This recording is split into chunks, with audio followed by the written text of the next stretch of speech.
Welcome back to the BTS Happy Hour podcast. I'm your host, Andrea. With me, as always, is Morgan. Hey, what's up, guys? So the first thing I wanted to talk about is so I can gloat. But I don't know if you watched Dancing with the Stars. No, I do not. You don't.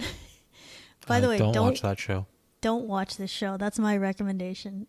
I haven't seen that show in years. I mean, to listeners, don't watch the show. It's very long and probably not filled with good dancing or anything. Not great content. Yeah. And a lot of annoying judges talking.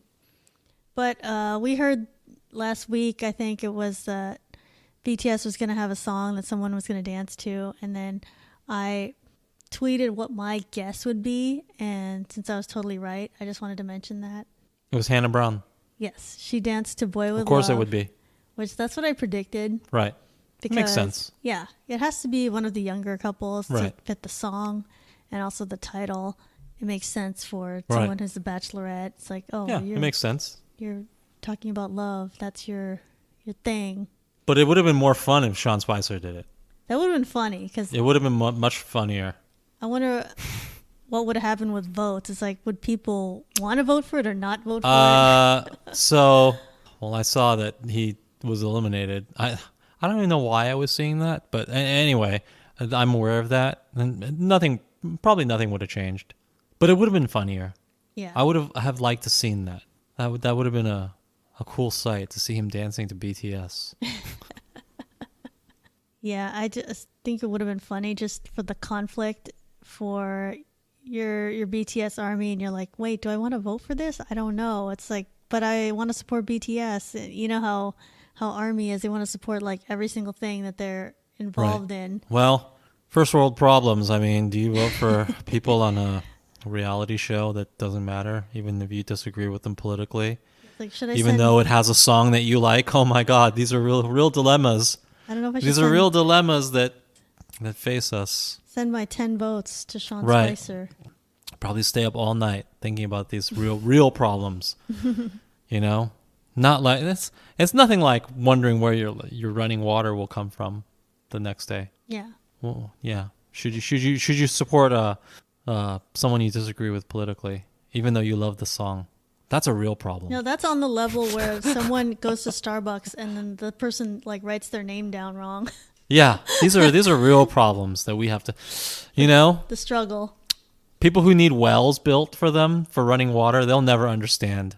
They'll never understand that these are the struggles we have to grapple with. And I don't know. They should consider themselves lucky in some ways.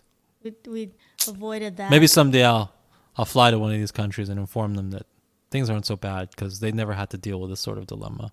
It's like one time, somebody I didn't like danced to a song that I did like, and I had to decide whether or not I would vote for them on TV for a show that doesn't actually matter. How's that for a struggle? Person who has to carry water 30 kilometers a day. Yeah, just to get clean water. Yeah. How's that for a struggle? That's rough. That is rough. So now you know my life. Thank you. Yeah. Someday I will do that. I should. I can afford that ticket. I should do it. I wouldn't want to go to one of those countries though. So recently Super M performed in Fort Worth, Texas. Super M, good. My new favorite group. I'm just kidding. They're not. Winner is still my favorite group. But I like Super M. Yeah, I have nothing against them. That's not liking. Like nothing Well, against. I like one song. I don't know if I like, multiple songs. They basically only have one song. Yeah. That's fair. Because they have only 4 songs. So. Right. But how did they even perform? Because they only have 4 songs. Did they perform with someone else? Yeah, I didn't look at the set list. They okay. have a whole tour going, so they must have enough songs to, fill a show. Okay. Well, maybe someone can look in the set list, but I feel like they only have 5 songs. It's not enough for a concert, obviously. I mean, they have a tour that's throughout the United States, but apparently the reporter in Fort Worth, Texas, really didn't like what he saw. I don't know what his problem was, but he just really doesn't like K-pop. Oh, right. I think I saw a little of this. He said that it's for children or something, huh? Yeah, he said if you are over 18 and you like K-pop, you should reevaluate your life. Okay. Okay, let's reevaluate right now. We're definitely over 18. Well, first of all, this guy, isn't he? He's just like a sports reporter, right? Isn't he? He's not even a music reporter. Oh, yeah, I guess that's what it Yeah, says. he just wanted to be edgy, you know. He was on assignment.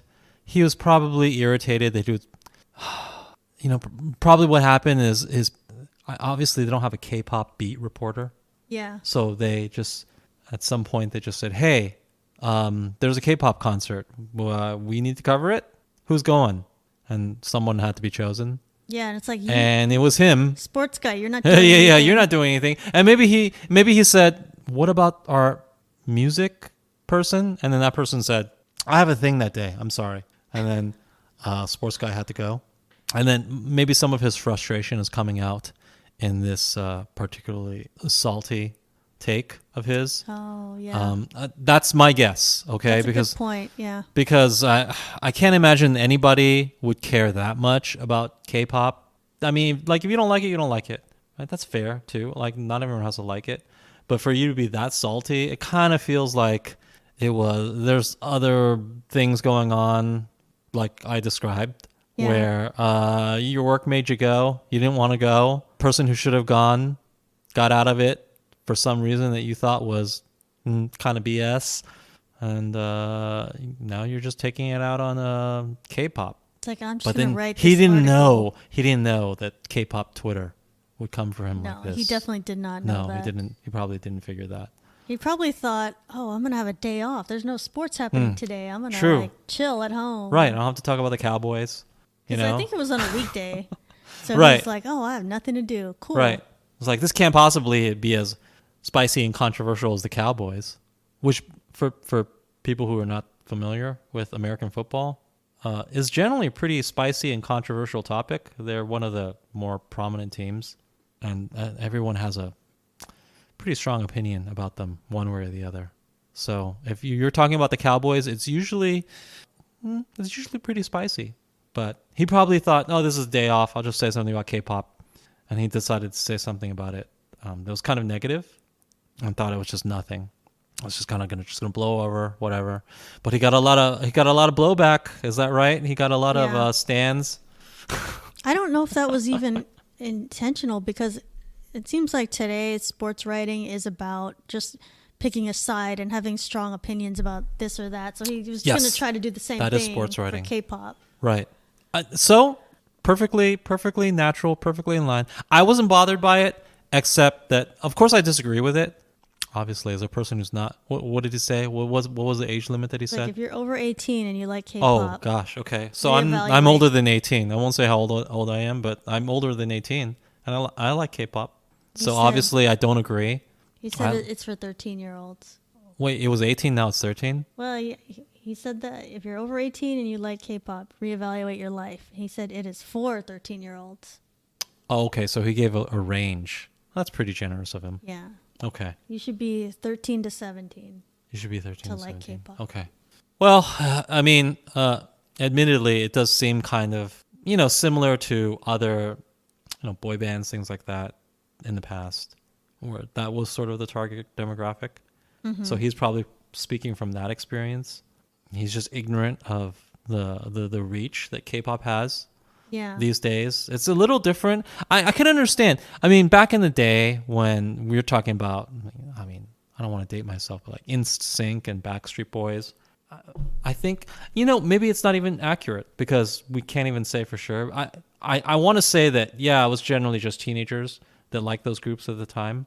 But I don't know, maybe a lot of adults like them, right? Yeah. Maybe a lot of adults back in 1999 liked the Backstreet Boys. It's That possible. might have been a generalization to say, Yeah. oh, just teens. Right. I think that may be unfair for me to even say that. So, of course, if you can like K-pop, whatever age you are. Obviously, this person has no power. He can't force you to not like them. Mm-hmm. Right. Obviously, his opinion is just ignorant. But sports writers they are sort of paid to have these hot takes.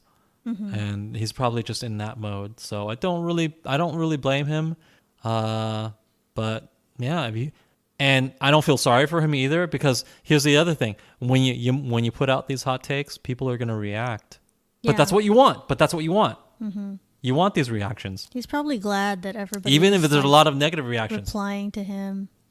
If he had just gone, let's put it this way: if he had just gone and had a sort of a milquetoast, sort of generic review of this concert, and just said, "Hey, there was a K-pop group. This was their name. They played some songs, pretty entertaining. They seemed like nice guys." The end. What would have happened? Nothing. Nothing. I mean, no one would read Right. it. No one would care. Just nothing would have happened. You get very few views. Yeah, there's no traction whatsoever. But if you have a hot take, which is that I guess nobody over 18 should even think to like this garbage, is This his position. genre. Yeah, then you get this massive reaction, and that's sort of what sports media is built on, right? There are no measured opinions in I don't know. If you're a fan of sports media, you know this already, but let's say you're not. I'm just here to inform you. There's no such thing as a measured opinion in sports anymore. You have to have just the most extreme opinion one way or the other. And that's the only thing that will get traction. That's the only thing that will sell. So this person obviously is in that industry, and it was just an unfortunate Tuesday night or whatever where the person who should have gone to this thing was sick and he had to go, and he just covered it the way he knows how to cover it, which is to put out a spicy take on it. Yeah. So he did his job, and congrats. You got a lot of spicy responses. Yeah. And I don't agree with it, but I don't agree with his take, but he put up mission his accomplished. article and he was still acting the same because he replied to good. tweets with the same Oh, kind of yeah. attitude. Yeah, good. Don't be apologetic. You see, and that's another thing in sports. They don't apologize. That just my take is my take. Yeah. What can you do to him? I know that you can millions of people can voice their displeasure on Twitter, but he's the Dallas Fort Worth sports reporter. You're not going to be able to affect his job. He's still going to have a job the next day, probably reporting on the Cowboys. He was really mad. Like, one of the things he was mad about is, like, they kept saying, like, "Thank you, Dallas," and, "Hey, great audience." You know how they talk to the audience sometimes. Oh, right. he It's got like, thank you, super mad Dallas, about that. even though it was in Fort Worth. Yeah. Well, that's the fault of Dallas Fort Worth. That's their fault. It's always said together like that. Like, Yeah, that's what I thought. And then there's very few. So many stadiums are not technically within the municipality of the city that it's in. Right. Right, like the 49ers Stadium in Santa Clara is not in San Francisco. It's 40 miles away from San Francisco, right? The Giants and the Jets play in a stadium that's in New Jersey. It's not even in the same state as New York. They're still called the New York Giants, and I guarantee you when Acts play at Giants Jets Stadium, they say New York. They're like, "Hey, New York." Yeah. I'm guessing. What's up, New York? Yeah, I'm guessing that I have not been to that stadium, but I'm guessing when they go there to MetLife, they don't say "What's up, New Jersey." They say "What's up, New York," or maybe they don't even say the location, but it's understood that that's the New York location, right? Yeah. Just because it's not within the city limits of New York, Manhattan, doesn't mean it's not New York. It's understood to be New York. That's Yeah. just the way it is. It's just a general area. So yeah, he's clearly just sort of picking nits and just trying to find something controversial, right? Something to write about, just to be that curmudgeon, just to be that contrarian, just to have a negative take on something, because that's what sells. You know what? Usually that's what sells. Yeah. What? Again, if you're not familiar with sports media, there's no sports media where people would just say, "Hey, you know what? Let's just take it easy. Let's just have a measured view of things, and in general, just like view things positively until we know more." There's no such measured take. It's always the sky is falling. This person's trash. Yeah. That person is trash. Here's my opinion that this person is trash. Yeah. This And, person is greatest of all time. This person is the greatest, sucks. but even this though person is terrible. They're kind of similar. And well, that's what sells, though. Yeah. You need to have a very polarizing opinion to sell, to stand out. And so, because there's so many people out there doing media doing interviews, putting out columns. How can you stand out? By having a polarizing opinion. And many people have caught on to that. So everyone has a polarizing opinion. So how do you stand out even more? Have an even more polarizing opinion. Right. Right? So it just encourages a more extreme journalism where people just have extreme spicy takes. And that's how sports goes. And I guess one could argue that's how all journalism is going, maybe to the detriment of society, but that's neither here nor there. That's a topic for like another podcast and a much more bigger podcast. But at least in sports media, for sure, people are encouraged to have spicy, controversial takes. And I'm sure that this person who works in that industry and probably didn't even want to cover the BTS concert. Let's repeat that. Oh, Super M. Oh, Super M, sorry. He probably didn't even want to cover this Super M concert. Mm-hmm. He just said, I'm just going to approach this the exact same way. Yeah. I'm sure that's what he thought. And that's what he did. And it was effective because you are talking about the Dallas-Fort Worth guy and his take on a Super M concert.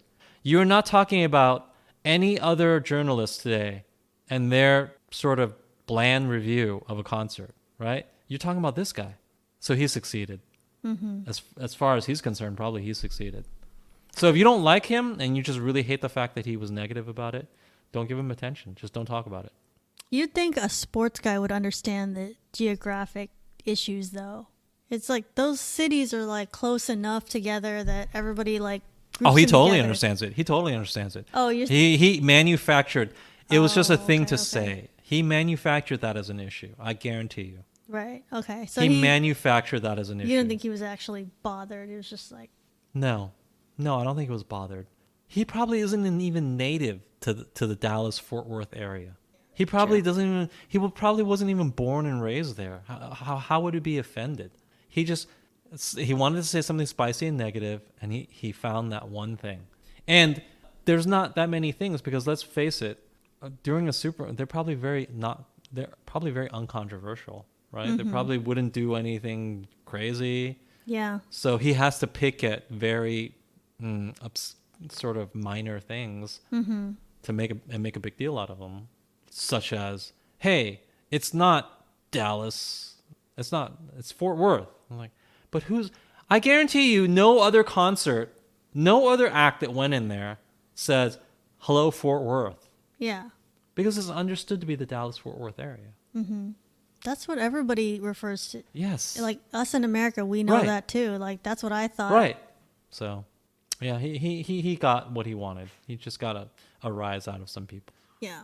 But it's fair. But at the same time, I'm not criticizing people who jumped on him and said, "Hey, you're dumb," or this, and that. It's like it's just kind of an entertaining game that both sides play. Mm-hmm. It's just like you're taking part in an entertaining game. If you get something out of it, if you feel good criticizing this guy, like you're stupid, blah blah blah blah blah, and he gets clicks, which is what he wants, gets views or whatever, then you both benefit, and it's just you both gain out of it, right? It's sort of like when you watch a TV show and there's a villain that everyone loves to hate.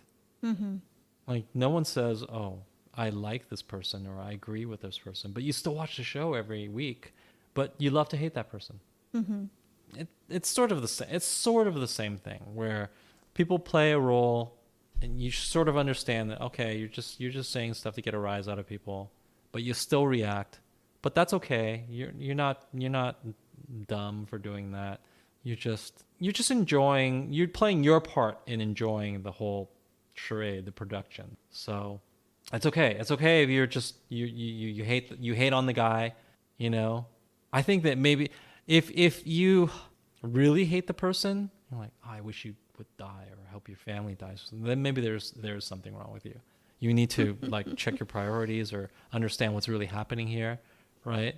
It sort of reminds me of okay, so people watch these shows where they have villains and people love to hate them, and that's fine. That's awesome. That's great. That just means it's good fiction. It's good. It's a good drama and the good storytelling, right? And they have you engrossed, and that's awesome. That's great, and that's wonderful.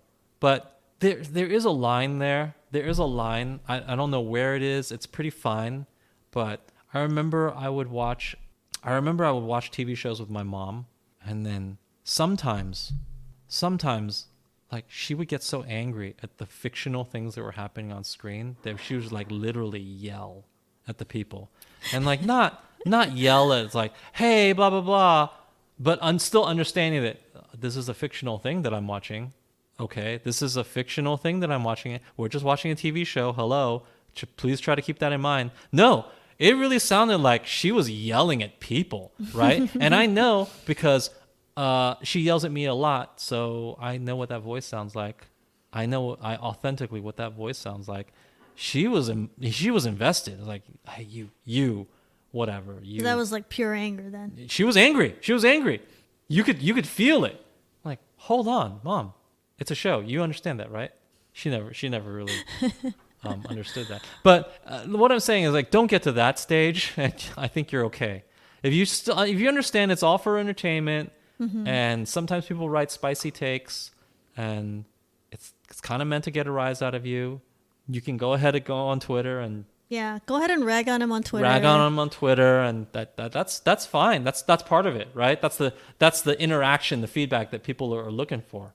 But if you genuinely are emotionally upset or really, I don't know, wish harm upon his family or something crossing the line, then maybe you need to, I don't know, check into a psychiatric hospital or something. Do not send death threats. Don't send death threats. Do not contact his like workplace. Try not to take it so seriously. That's all. I mean, try not to take it so seriously. That's all I'm saying. And as long as you don't, then it's okay. I'm not saying you can't react negatively to it. Absolutely.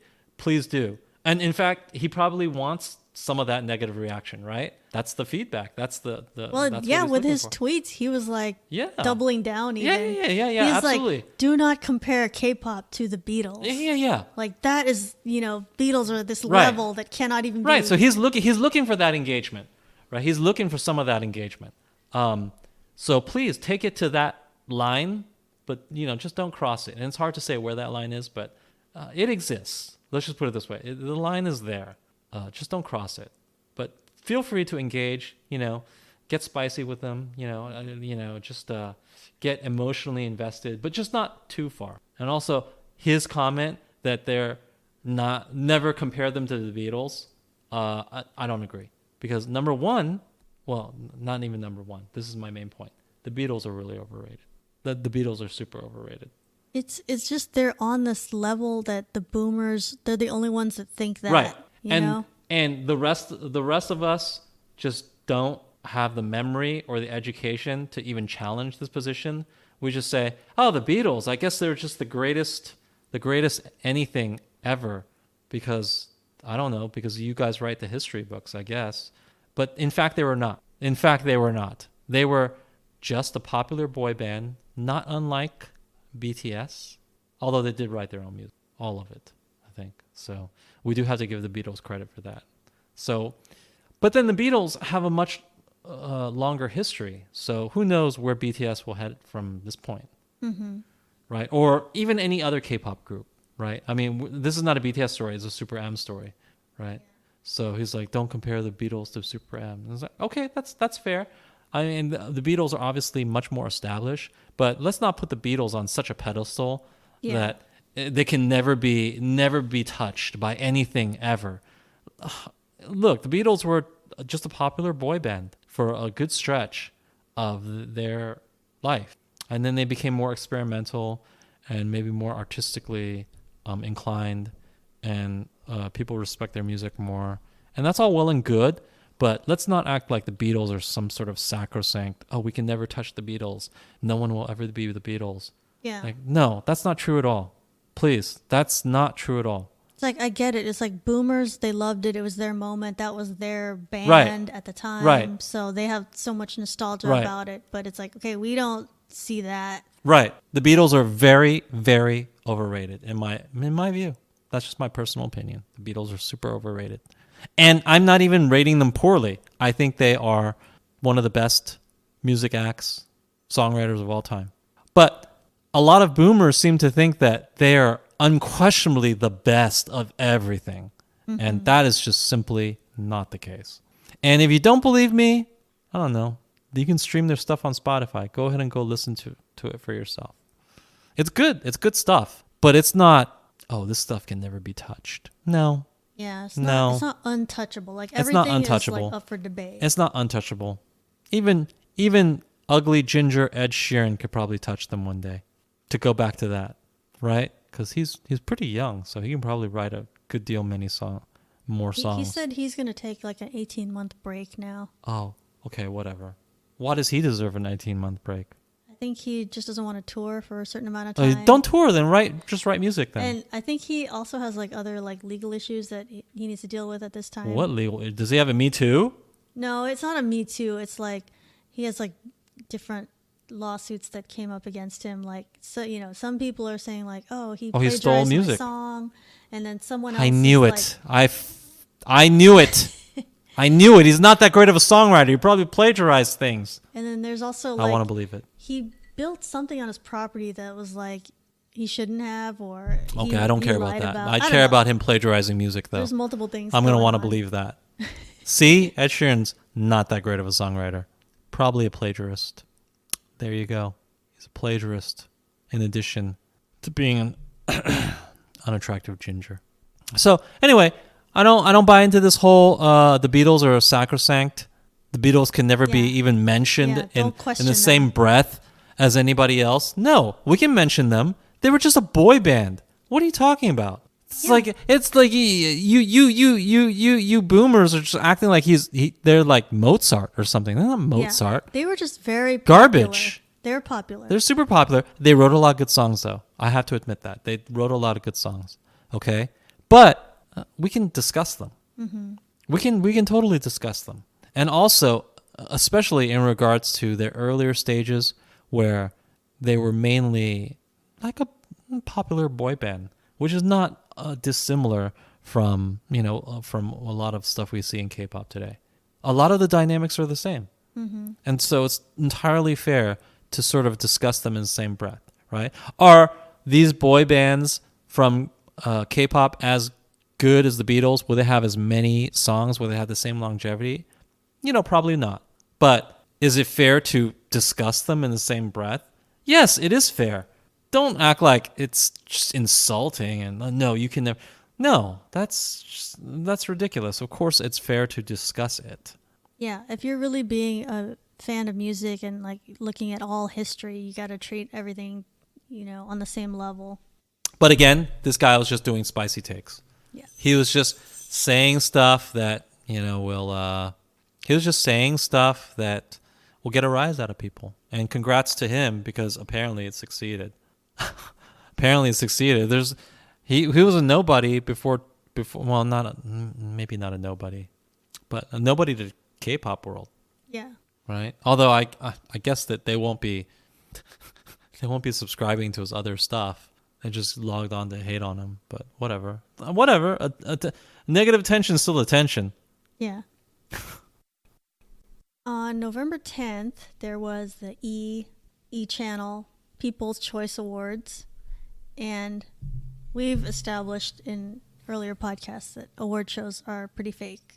So that isn't the point of this, but what happened was BTS was nominated for several categories as well as Blackpink, and Blackpink won all of these categories. Right. So let me read this line here. BTS was nominated in 3 categories: Concert Tour of 2019, Group of 2019, and Music Video of 2019. However, they lost to Blackpink in all categories. So I think it's not a discussion of like, wow, was this who really won or it was the merit? It was just like... Well, I mean, as we've established, these awards are not based... You just have to... You're going to be disappointed if you think these awards are based on the actual merit of it. Mm-hmm. It's based on a whole host of factors, including, the merit and who the people putting up the awards, who they want to push as far as what's in their self-interest, right? And sometimes companies behind the scenes pay to have certain things done. It's like, these are not like a political election. There's not that much interest in it being on the up and up. Yeah. Right? There's zero interest in that. It's not surprising like Yeah. the E channel. I mean, in the first place, it's not insane to think that Blackpink wins these sorts of things, right? Because they have tons of fans, they have a huge fan base. But yeah, obviously, for some of these things, you would think that BTS would win just because they have a larger fan base, right? But you don't know that necessarily that they turned out to do the things that were necessary to win these awards. I don't know if it was even fan voting for these things. How are these things even decided? Or what was the criteria behind these things? Yeah, it's not really clear if it was. Oh, was it based on dollars made Yeah, it's on like that tour? you don't that know year? if you don't know the criteria, then it could be anything. And honestly, probably what it was is just whatever the people who put out the awards, whatever was in their self-interest at the time. Right? And promoting Blackpink was in their self-interest, either due to influence behind the scenes or because they independently just felt that promoting Blackpink was a better way for them to go. And that's why they won. As soon as I saw the results of this, I was like, oh, okay, now we're going to have these fandoms that hate each other. Like, this is just going to cause more of a rift. Yeah. It's like, for some reason, it's always like ARMY and Blinks that like hate each other. Because they're big, right? Because they're two big ones. Yeah, that's what I wanted to bring up is like, why do we think they're the two that are at odds a lot? Because they're the two big ones. The more international. Right. They're the two groups. they're the two big ones. So obviously they're going to be at odds more often. And again, it just doesn't matter. At the end of the day, does it matter when you woke up? Did it make a huge difference who won this award? Did it? Did it really impact your life? I'm sure it didn't.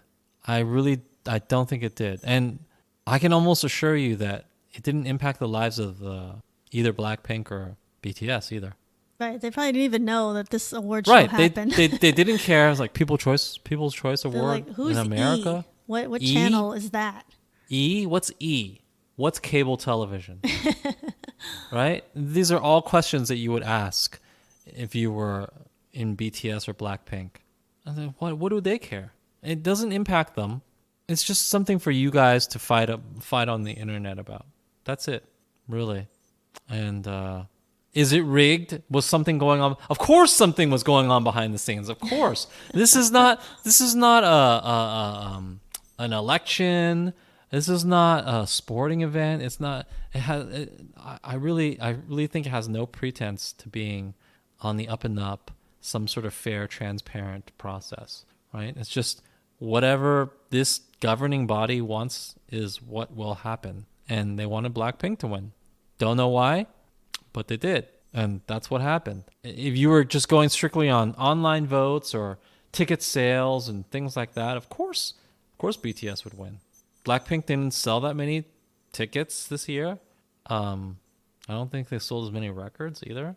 They wouldn't win. If you look at stats. The only thing they did was maybe they had more YouTube views. That's it. Right. But obviously, the governing body of this just wanted them to win for whatever reason. And what difference does it make?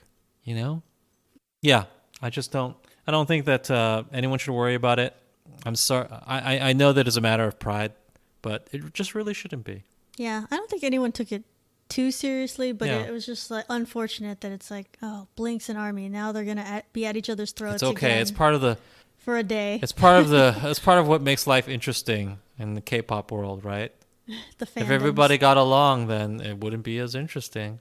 They hate each other. There's no reason, and why do they even hate each other? It's a girl group and a guy group. They're not really even in the same universe. Yeah, you'd think it's not right. It's just totally different fan groups. But it seems like that's what it always is. It's like, who's hating on BTS? Oh, it's Blinks. And who's mad at Blinks? It's ARMY. That's what always seems to be the case. Yeah, it seems that way to me. Even in my limited, it does seem that way. I don't know why either. There's no reason for you guys to be hating each other. Another pretty interesting tweet I saw was someone looked at the revenue for SM and JYP and YG, and it's like, who made money? And it was like, okay, SM made 174 billion won, and then they had a profit of 9.3 billion, and then JYP had Oh, they made less. They're like 45 billion and then net profit of 11.7 billion. Mm-hmm. And then YG, they revenue was 63 billion, but their net profit was like negative 6 billion. And I was like, whoa, what happened there, YG? I don't know. First of all, how much is a billion won? I don't even know. I'm not sure. I think It's a not won $1 billion, is obviously. I think a won is less than $1. Obviously, it is. Yeah. But how much less? But I guess SM made a lot of money, JYP made a good amount of money, and then YG made a lot of money, but then they had a negative profit somehow. So I don't know. I guess that means they spent money. What were they spending money on? Well, or they're cooking the books somehow. I mean, this is we're getting into the arena of corporate. They could be cooking the books for one reason or another. It's possible.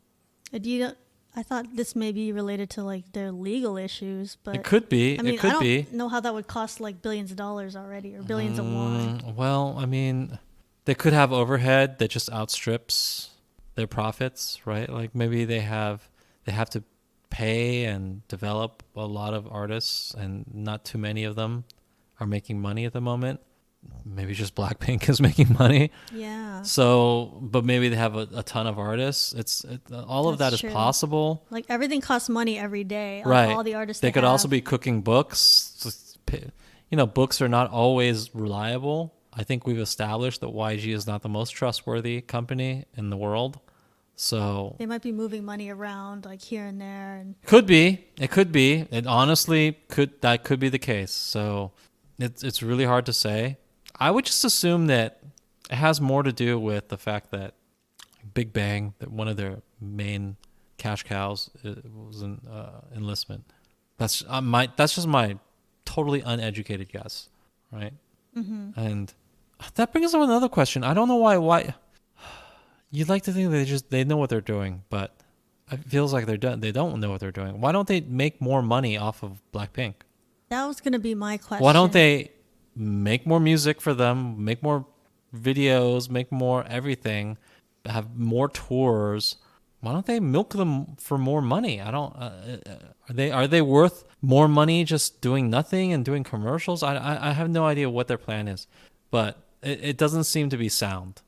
I don't know why they can't. And especially if they're losing money, that's evidence that they're not handling it well. They need to just give them more songs.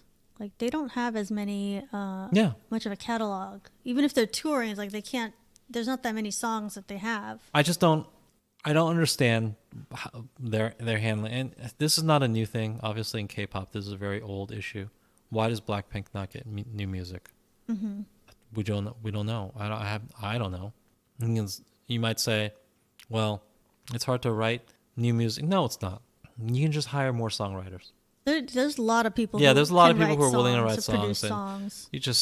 They're not. Songs are not even expensive, to be honest. So, the talent is out there. They can get songs. You gotta spend money on a video. Maybe it's not. It's really not. It's intentional, but it doesn't seem to be sound. There's something wrong with that company.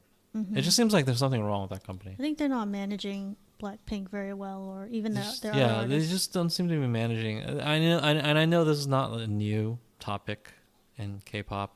They have been like this for a long time, where people just don't seem to get material. They don't seem to use their artists. Mm-hmm. And you might ask why. They must have their own philosophy or plan, I guess. I don't know what it is. I can't explain it, but it doesn't seem correct to me. And this is not the way I would do it. But, this is how they're doing it. I mean, it could be that there's something we don't know that's going on. Maybe they're investing a lot of money in something that isn't apparent yet. I just think they have a different philosophy about this. I don't know what that philosophy is, but I think they just have a different philosophy. Do you think, because Somi is still under YG, right? Even though she's like the black label, but that's still YG, right? Yeah. Do you think they like lost money on her, or they're not? I don't know if they lost money on her, money? but they had just her one video, and it's been a while. Yeah. It feels like she should have something else at this point, but they have done nothing with her, and she's a pretty big name. Yeah. So I don't It just feels like maybe you should just not work for YG, Yeah. I right? don't think they're managing her very Yeah, well. it just feels like you should not work for YG if you had the choice. I can't I can't fathom what they're thinking or what they're doing, but they should probably be using their artists more. That's my guess. Probably need some new leadership. Don't they technically have I mean, like YG stepped down, Oh, don't I don't they? know. Yeah, they technically have supposedly have new leadership. Oh, yeah. A person who wasn't arrested for stuff. Well, YG wasn't arrested, but he just stepped down. Anyway, they just have their own way of doing things, and this is an old issue where people complain. You know, there was even that free Blackpink thing. It just, I agree. I like Blackpink. I wish they would come out with more. They came out with one comeback this year, correct? One. Yeah. They're not going to come out with another before the end of the year. It's pretty late in the year. And it was very few songs, too. Yeah, so they have one in that same amount of time. Twice had like 7, 8, something like that, right? It's just ridiculous. The next story is not K-pop, but it might affect K-pop at some point. This article says President Donald Trump's long-running demand that NATO countries pay more for their own defense isn't just about Europe. Now the administration is stepping up its efforts to get Asian countries to cough up more too. So basically, the president is asking South Korea to pay more for their defense, which is a lot of it is done by the U.S. military. Yeah, I saw this article on my feed. So instead of like $1 billion, they pay like $1 billion right now, and so he's asking them to pay like around $4 billion now. And well, number one, I don't agree with it. I know that a lot of people will just say, well, why doesn't South Korea just pay for their own defense? Well, South Korea's defense is in the interest of the United States. Okay, just when you just talk about geopolitical interests, yes, it is important that we check. Number one, South Korea is a buffer against China's influence over the South China Sea. This is a very important thing. That's why we're allies with South Korea. That's why we have bases in Japan. It's really about China. It's not even about North Korea, honestly. Right. I mean, if it's just about North Korea, we would just pay North Korea off and just say, here's all the money you want. Please don't launch nukes at people. It's whatever. This is just a price we'll pay. It's not about that. It's really about who has influence in that region, right? Do our allies in that region, namely South Korea and Japan, feel safe? Do they feel like they can continue to ally with us on issues as opposed to obviously the rising power in the region, which is China? If we just exit from that region, it seems that China will just dominate everything politically in that region. And you can say it's good or bad. That's something that we don't want, right? And I would agree that it's something we don't want. They're in a lot of ways an antagonistic power. So we want to exert our influence, and that costs money. These things don't come for free. And you can say, why are we spending we're spending $4 billion a year to protect South Korea from North Korea? Like, yes, we are, right? But at the end of the day, I know it sounds weird, and a lot of people will still disagree. $4 billion is just not a lot of money. It's just not a lot of money. It's a minimal cost for us to maintain our influence in that area. We spend money on bases in Japan too. So you think they won't want to pay this? Well, obviously nobody wants to pay more than what they've been paying in the past. Obviously, right? But even money wise, the money is not the big issue actually, because if they just had to pay $4 billion instead of $1 billion, it's not that big of an issue. It's $3 billion. And again, it sounds like a lot of money. It is to an individual. On a personal level, that is a lot of money. When we're talking about countries, right, it's not a lot of money. It's just kind of pocket change here and there. The bigger concern is that they think the United States, this is sort of a precursor, an excuse to say, you guys are not carrying your weight. We're just going to sort of exit from the region, which is, I personally think, a bad idea. But some people think that that's what Trump wants to do. But that might be the tactic, is to get them to be more self-sufficient by making it too expensive to pay the US to do it. Yes. And I mean, if they were children, let's just put it this way. Those are them being self-sufficient. It's a term that sounds positive. Like no one would say the words self-sufficient. No one would react negatively to that term, correct? But listen, we're not in that region to develop South Korea as like there are children or something. Like we just hope that one day you'll be self-sufficient. Like there are kids, right? That's not the reason why we're there. We are there out of pure self-interest because we want to check the regional power, the regional usurping power in that region, which is China. We want to check that power. And we have military bases in South Korea. We have military bases in Japan. We have allies in South Korea. We have allies in Japan. And this is valuable as far as our ability to check a usurping power. And they're not a friendly power necessarily, right? So we want to maintain a certain amount of influence in this region. It doesn't come for free. At the moment, it costs us about $4 billion in South Korea, right? I don't know how much it costs us in Japan, but all of this costs money. And we can have arguments about whether or not this money is worth it. You know, this is the classic isolationist versus more expansionist philosophy.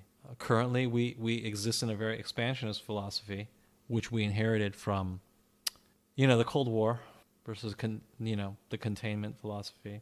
We inherited that from the Cold War, and we still sort of apply it. That's why we have so many military bases around the world. People, even a lot of Americans might be surprised at how many military bases we have all around the world. We have some in Germany, we have some in Britain, we have some in South Korea, we have some in Japan, et cetera, et cetera. I haven't even named all of them. The reason why is because we have this idea that we need to have a presence everywhere to contain the things that we, interests that are contrary to ours. Let's just put it that way, right? And that's worth the money. It all costs money. Our philosophy is that it is worth the money. You can disagree with that. You can have a more isolationist point of view. And these are very complex geopolitics, so I'm not here to argue about that right now. But there are people who are very, very worried that this means that Trump wants to simply exit from the Korean sphere. And then who knows what happens, right? And who knows what kind of message that sends to North Korea. Because if North Korea gets an inkling that we're not really committed to staying in that region, then, that changes things. Maybe changes their stance towards South Korea. In what ways? I don't know. Probably not good for South Korea, but it probably changes things. So it's a big deal. But people are not sure what it means. I'm just wondering how South Korea is going to respond to that. Are they going to think, yes, we need to pay that, and therefore we need to make, have enough money to pay the U.S. because we want to keep this going? And therefore, we need to keep BTS out there making money, bringing in money to our economy. Oh, okay. That's circling back to BTS. I think that at the end of the day, South Korea will pay it because the number one thing that secures them is the presence of the U.S. military. So $4 billion it's really not that much money. I know it's crazy. It sounds crazy to say that. But it really isn't as far as, countries are concerned. It's just not that much money. And I think it's worth it to them to just pay that. It's an extra $3 billion. Is that really worth not having the US military on your soil? Because the US military right now, the US military right now is what offers so much of their security, right? It really is what offers so much of their security. Now, within the United States, I can tell you that there's a lot of people who are not happy with this decision because they just feel like, well, why are we doing this? It is our interest to be in South Korea, right? There's no need to strong arm them for $3 billion when we know we're not going to leave because it's in our self-interest. So why? Allies need to support allies. Yeah, and let's be real, $3 billion is just not a lot of money to us. It's just not. I know it sounds crazy to say if you are just a regular person, but when you're talking about the the budget of the United States, which is in the trillions. Okay, the budget of the United States is in the trillions. You know, the difference between $4 billion and $1 billion, it's not nothing, but at the same time, it's not super important. So if it's important for you to stay in South Korea, why make such a big deal out of this extra $3 billion? Now, if it's your feeling that the South Koreans should, you know, pay that extra money because they've gotten it on the cheap for so long, okay, I could see that, right? I could see that. But at the same time, they're not stupid. They know that it's in our self-interest to be in that region, right? To have these military bases. So they might be able to play hardball with us. They're not necessarily going to pay it right away. So why even try to play hardball with them and extract this extra $3 billion out of them? Maybe this is all a plan. Maybe they're like, oh, we want to do this ourselves. And Trump saying that, it's like, yeah, you say that and that gives us an out because you made it too expensive. So now we have to like deal with our own military. I sincerely doubt that's the case because I'm pretty sure that most people in South Korea like the United States taking the burden of that responsibility. We are the most powerful military on earth. So it's nice to have us in your corner. You don't want us to pull out. The worry right now is that the United States this is sort of like a precursor to pulling out. And that would be bad in a lot of ways because people they feel the United States should maintain a military influence there. Now, there's a lot of people who don't have this expansionist point of view, and they just want the United States to retreat. They're more isolationists, and there's a lot of people like that in this country. I'm not going to say they're right or wrong, but it's a different point of view than has been held for the past really like 70 years. We have military bases all around the world because we believe that we need to have this influence. And, you know, this administration maybe doesn't agree with that. And they just throw these statements out there where, hey, you guys gotta pay your fair share, which is maybe a precursor to us just pulling out and saying we don't want to be involved with it at all. There's some people who say that's positive. There's some people who say that's negative. I personally think that's negative. And not just because I want to protect all the K-pop acts that are in South Korea. But in general, I do think that the U.S. should have a military presence in South Korea and Japan to check China. I just think sometimes like world leaders say stuff and they're not saying what they're actually saying. It's like something that's already like 10 steps ahead in motion. And they're just like, this is a statement we're putting out. And that'll prepare people for the reality of what's going to happen. Yeah, it totally could be. I'm not the president of the United States, so I don't know. I did hear that like the Pentagon was really surprised by this statement. So I don't know that it was necessarily 10 steps ahead, but you just don't know. Obviously, the people doing these podcasts are not super in the know, but there is a lot of concern that this could mean that U.S. military presence is exiting Korea, which I personally think would be a bad idea. I do think personally that we should remain there for our own self-interest, not even for Korea. Although I think it helps South Koreans to have the U.S. military there. But I think they're gonna have like, it's gonna go one of two ways. It's like, oh, okay, well, I guess we need to just pay you more money. That's number one. Most likely they will just pay up. Or number two, they'll be like, oh, okay, I guess we don't want to pay all that. That's too expensive. And then they're gonna think, well, we need to like really build up our own military. And they're either going to like switch to a system where more like ours, where it's like people are in it as a career, or they're going to say, oh, okay, well, enlistment, let's keep doing that and maybe extend the time and like everybody does it. I think they will probably extend the time because they don't have enough people for them to just say it's a career thing, right? I mean, the United States has a very large population, and a very advanced military. So we need fewer and fewer people to man our military as time goes on, actually, because we don't need as many people, right?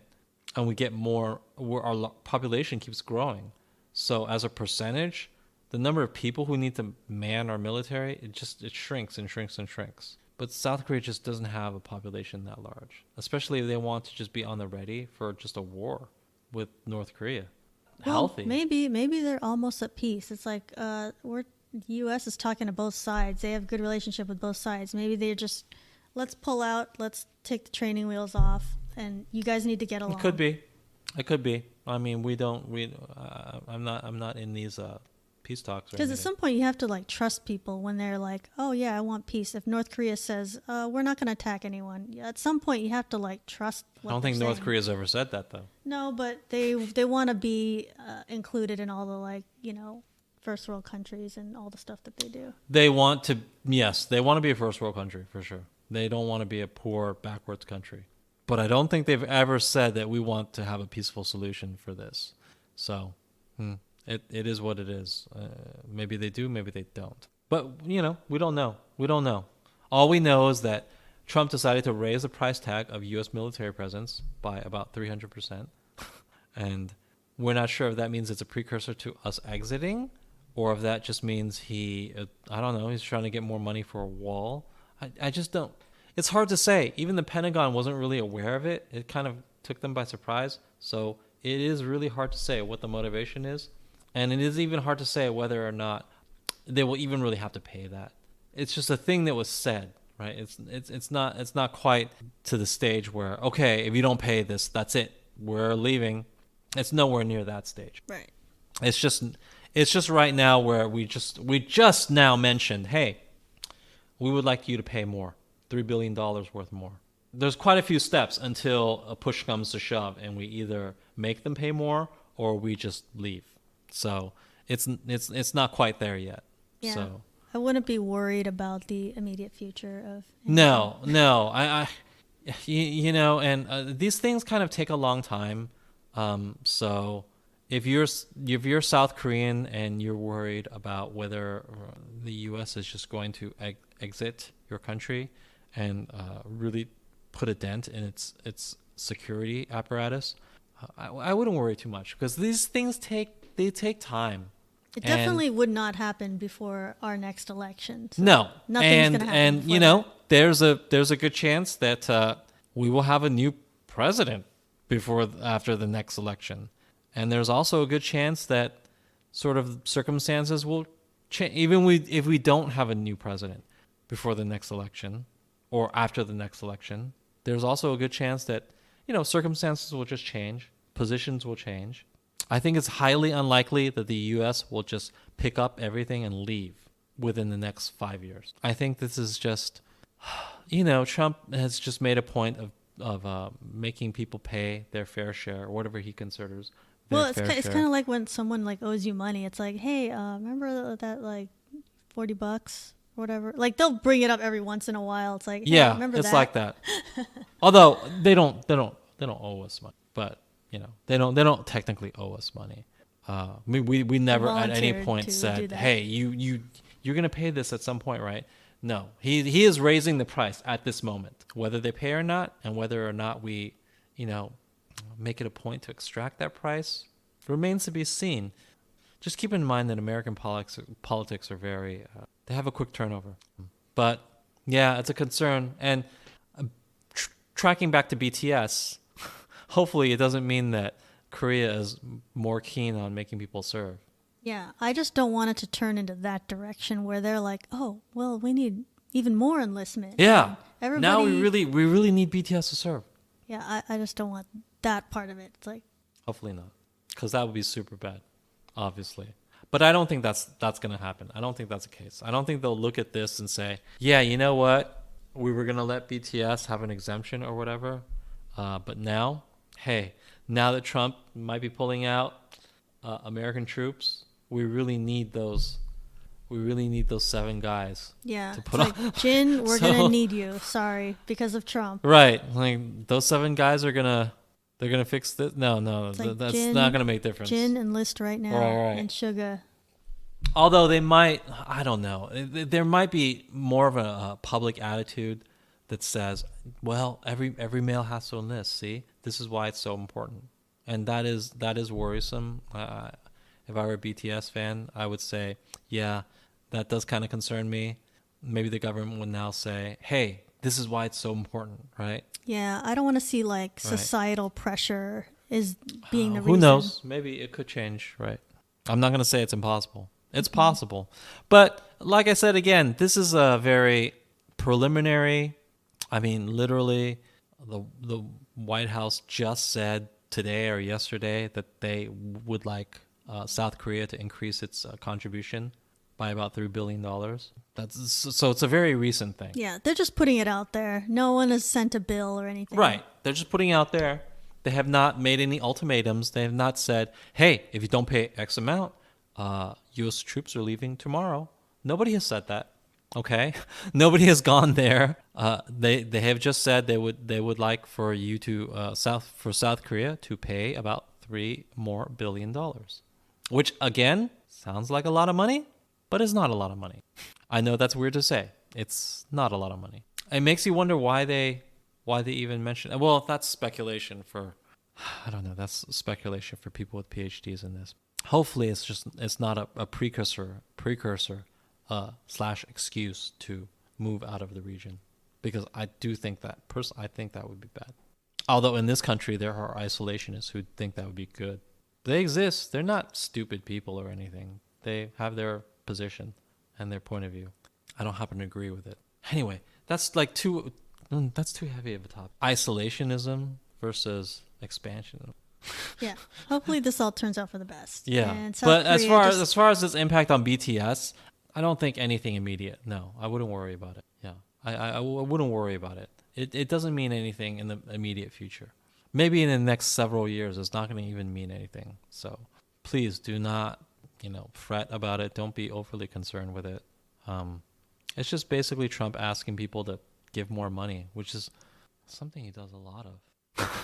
I mean, he does that. He does a lot of that. He just goes to people and says, "Hey, why are you not paying us more?" And sometimes they pay more, and sometimes they don't. But I wouldn't assume that the net effect would be BTS go into the military. Mm-hmm. It's probably way down the road. Okay. Probably BTS Army just needs to worry about the same issue. Yes. Are they going to serve or not? Are they going to get an exemption? Right. Let's just think about that. Correct. Thank you to our guest, Morgan. You can find BTS Happy Hour on Apple Podcasts, Spotify, Google Play, Stitcher, Podbean, and iHeartRadio. New episodes are up on Monday. Be sure to comment, review, or rate in the podcast platform you're using. Follow us on Twitter at OurBTS. That's at HOURBTS. Until next time, this has been the BTS Happy Hour. Thanks for listening, and remember, make every hour a happy one.